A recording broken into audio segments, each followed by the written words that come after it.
The funeral for underworld figure Sam Abdulrahim has been held in Melbourne today after he was gunned down in the city's north on Tuesday.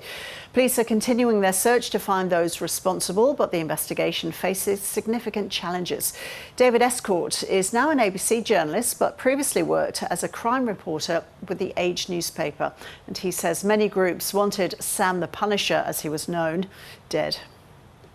Like probably many people who watch Melbourne's underworld, was that there was a sense of grim inevitability about the death of Sam Abdulrahim. He's somebody that has been targeted multiple times by his enemies. He's miraculously escaped several shooting attempts in the past, including getting shot 4 times in the chest on one occasion.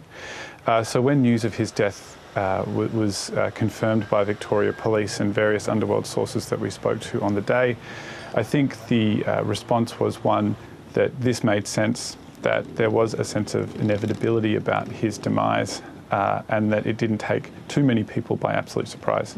So is it clear why he was killed, David?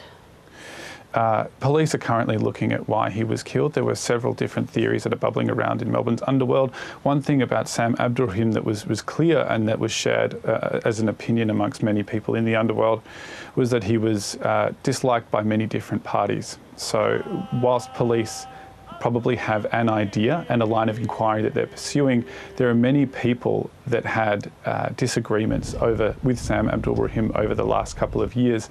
And so, to be honest, the number of people that police could look at as a potential suspect is actually quite long. Do you know where the police investigation into his death, though, is now focused? Are they looking clearly here in Australia or overseas? I think the aspect of the investigation that's being focused on here in Australia is the circumstances around his assassination on Tuesday morning.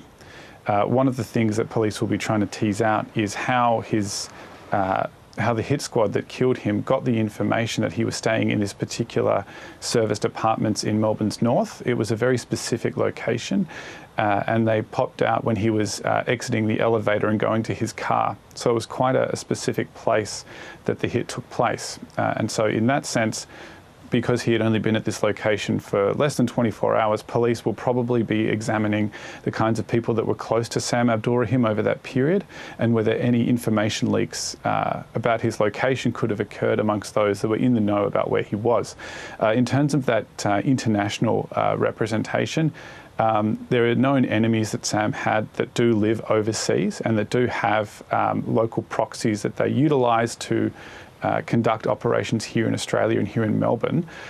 So police will inevitably be examining those links as well. But one of the things that's going to be quite difficult is because of the countries that some of these people live in and occupy and currently live, there are going to be certain barriers to being able to work with local police forces there to collect evidence, tap phones and do the normal kinds of police work that can precipitate a murder investigation and charge.